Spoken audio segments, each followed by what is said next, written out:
नमस्ते मुलांनो, मागच्या सेशनला आपण 1.2 that is Androcles and the lion या पाठाला सुरुवात केली होती.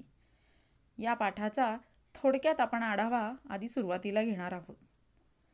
काय होतं या पाठामध्ये? अँड्रोक्लिस नावाचा एक साधा सज्जन गुलाम होता, ज्याचा मालक अतिशय दुष्ट होता. पण त्या काळी मालकाच्या आज्ञेबाहेर वागणे म्हणजे गुन्हा केल्यासारखे होते. त्याला असे जीवन जगण्यापेक्षा मरण आलेले बरे असे वाटे. तो यातून बाहेर कसे पडता येईल या विचारत असताना त्याला संधी मिळाली व त्याने तिथून पळ काढला. त्यानंतर तो जंगलात राहू लागला. तिथे राहत असताना आपल्याला राहायला छप्परही नाही. याउलट आपल्याला हवे तसे जंगलात आपल्या इच्छेप्रमाणे वावरता येते, म्हणजेच आपल्याला स्वातंत्र्य आहे, यातच तो आनंदी होता. पण एकदा जंगलात फिरत असताना अचानक त्याच्यासमोर सिंह येऊन उभा राहिला. ते पाहून तो पळ काढणार अशा विचारात असतात त्याच्या एक गोष्ट लक्षात आली. काय लक्षात आली? की त्या सिंहाच्या पंजाला जखम झाली आहे. त्याने न घाबरता पुढे जाऊन अतिशय सावकाशपणे, बारकाईने, कौशल्याने रुतलेला काटा काढून त्या जखमेवर कापड बांधले आणि त्या दिवसापासून हा सिंह व अँड्रोक्लिस सोबतच राहू लागले. असेच एक दिवस अँड्रोक्लिस जंगलात फिरत असताना सैन्य त्याचा शोध तर घेतच होते आणि यावेळेस मात्र हे दोघं वेगवेगळे त्या सैन्यांना सापडले. सैन्यांनी त्यांना गुहेरच्या बाहेर झोपलेल्या सिंहालाही आणि एकट्या जंगलामध्ये फिरत असलेल्या अँड्रोक्लिसलाही पकडलं आणि पकडून त्यांना कैदेत ठेवलं. त्या काळी मालकाला सोडून पळून जाणे हा अतिशय गंभीर गुन्हा मानला जाई. बघा, इथे तुम्हाला पुस्तकात चित्र दिसतंय कसं त्याने त्याची जखमेवर त्या रुतलेला काटा काढला आहे, त्याला स्वतःचं वस्त्र फाडून जखमेवर पट्टी बांधली आणि खूप छान त्यांची गट्टी जमली. पण इकडे त्या अँड्रोक्लिसच्या मालकाला हे मान्य नव्हतं की अरे, तो माझ्या आज्ञाविरुद्ध पळून गेला आहे, म्हणजे त्याची दखल घेतली पाहिजे.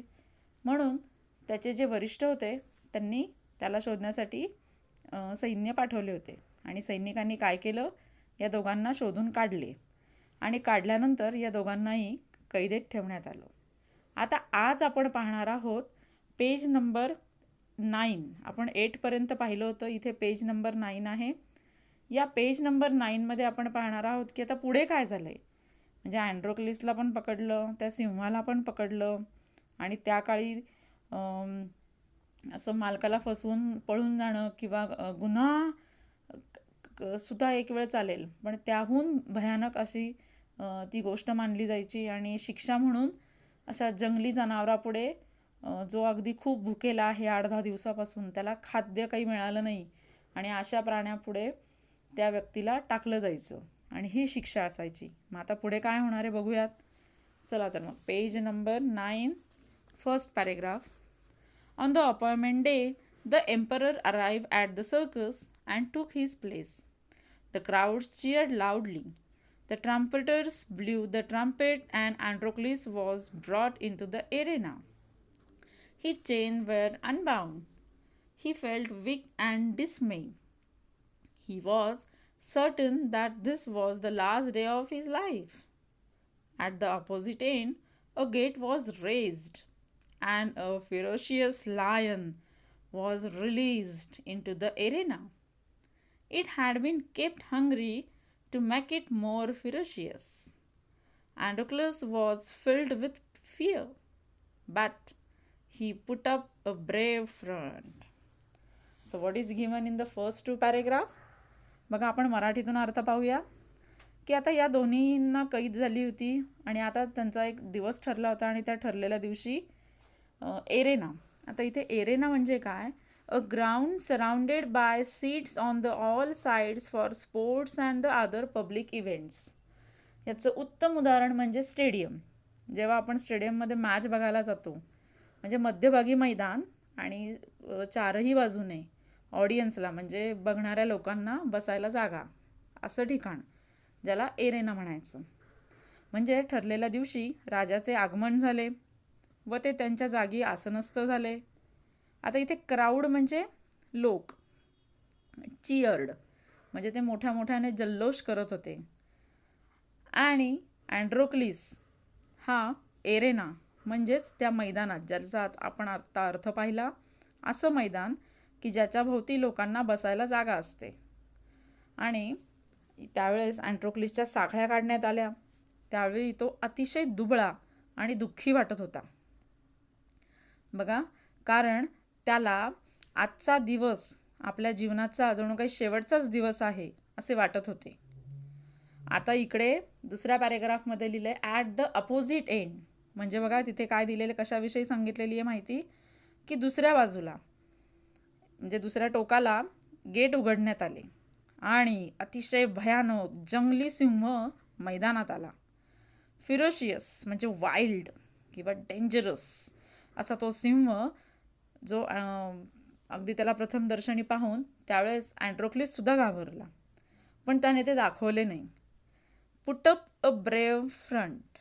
याचा अर्थ काय, की घाबरलेला असतानाही मी घाबरलो नाही असं चेहऱ्यावरून दाखवणं. आणि तसंच काहीसे हावभाव या आपल्या अँड्रोक्लिसच्या चेहऱ्यावर होते. Next to paragraph.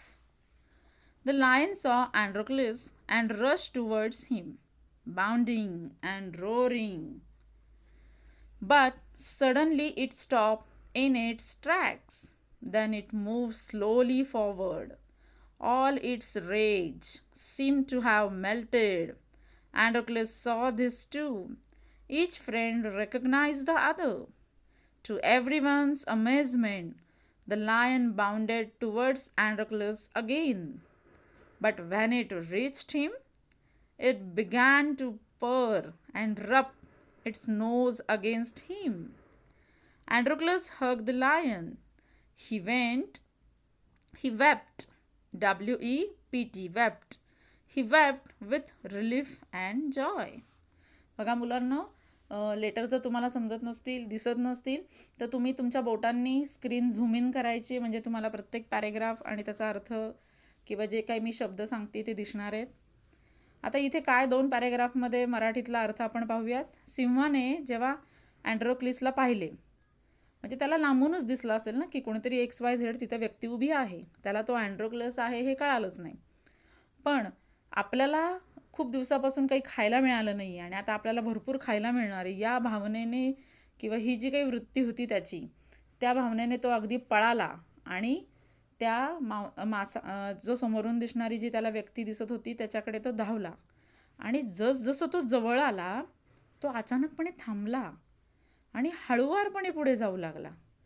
आणि मग त्यावेळेस तर अँड्रोक्लसने पण त्याला पाहिलं आणि मग काय, या 2 मित्रांनी एकमेकांना ओळखलं.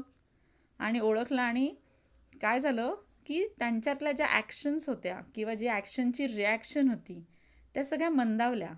म्हणजे असा खूप गुरगुरणारा आणि आता कधी एकदाचं मी याला खातोय अशी जी काही बॉडी लँग्वेज होती त्या सिंहाची, ती मंदावली. आणि आता मला हा खाऊन टाकणार ही जी काही भीती होती अँड्रोक्लिसची, ती दुरावली.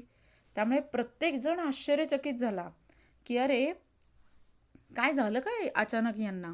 आणि मग अँड्रोक्लिसने काय केलं, त्याच्या जसं जवळ गेला तसं त्या सिंहाने त्याच्या नाकाजवळ हात फिरवला, त्याला जवळ घेतले. अँड्रोक्लिसने पण सिंहाला लगेच मिठी मारली आणि ते आनंदी झाले. आता हे झालं त्या दोन्ही मित्रांची ओळख होणं आणि अरे आपण आता परत भेटलोय हे सगळं प्रसंग. पण मग हे इतर लोकांना किंवा बसलेल्या ऑडियन्सला, राजाला याबद्दल काही माहिती नव्हतं. आपण पाहूया पुढच्या 2 पॅरेग्राफमध्ये पुढे काय झालं आहे. The audience include the emperor watch this. बघा जसं मी झूम इन करते तसं तुम्ही तुमची स्क्रीन झूम इन करू शकता. Watch this tender site in a great wonder. People began to cheer Androclus and ask for his release. The emperor asked Androclus to explain the lion's strange behavior. When he heard the whole story, the emperor was also moved by the gratitude and friendship between man and beast. He ordered that Androclus should be set free. He would no longer be slave. When the emperor asked Androclus what other reward he would like, Androclus replied that he did not want anything for himself, but he wanted the lion to be set free too. And the last line of the lesson, the two friends went back to the forest to live a free life.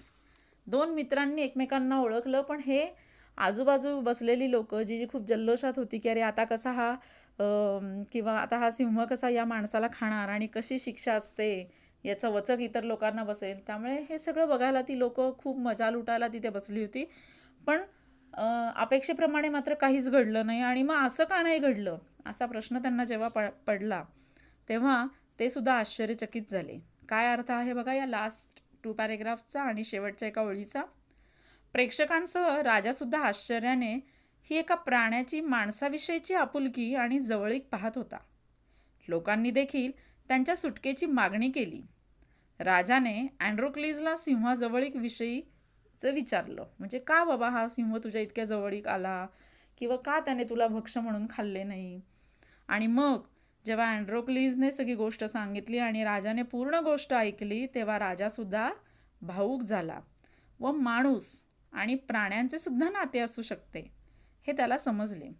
त्याने अँड्रोक्लीजला कैदेतून मुक्त करण्याचे आदेश दिले व तो आता गुलाम नाही असेही जाहीर केले. आणि अँड्रोक्लीसला बक्षीस म्हणून काय पाहिजे असे विचारले. त्यावर तो म्हणाला, मला माझ्यासाठी काही नको, पण जशी माझी सुटका केलेली आहे तशी तुम्ही सिंहाची सुद्धा या कैदेतून सुटका करा. अशा रीतीने हे दोन्ही मित्र जंगलामध्ये मुक्तपणे जीवन जगू लागले.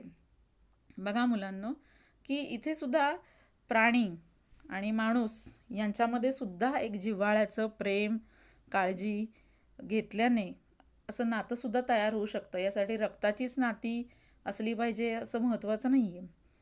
बरोबर आहे की नाही. आय होप की तुम्हाला सगळ्यांना धडा समजला असेल. आता होमवर्क काय आहे की तुम्ही संपूर्ण धडा वाचायचा आहे.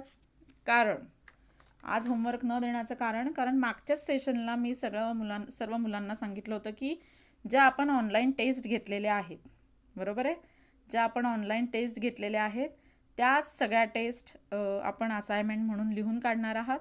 बऱ्याच मुलांनी मला फोटोही पाठवलेले आहेत. बऱ्याच मुलांनी पूर्ण झाल्याचंही स्वतःचे नाव लिहून मला पर्सनल मेसेज केला आहे.